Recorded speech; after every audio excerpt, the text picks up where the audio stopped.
जिवें जां दस्सा है असां उवें कीता।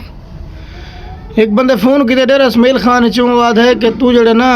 खंड खाद के तकरीबन आधा किलो बोतल दा अगला मतलब रबड़ वाली बोतल नहीं होंदी उनका अगला पासा कप के पाड़ कट के किक कर दी उंदे जी पब वनी तू रबड़ मार देनी है उंदा जरा पानी में किरदा रासी वो शरबत बन वैसी लाल बई किश नहीं कतनी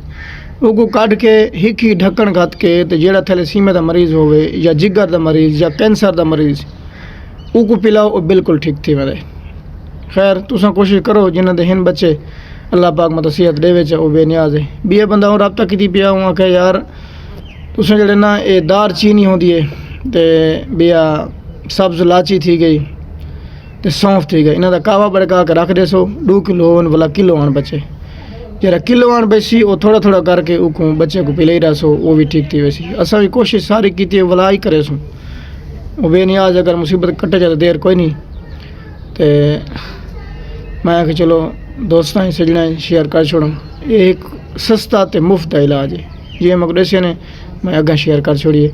भी लोग आया कि इलाज करने उन्होंने बच्चे ठीक थी वजन मुसीबत जैसे को ना पता को आंदा है उनके जहन चाहती ये गाल बाकी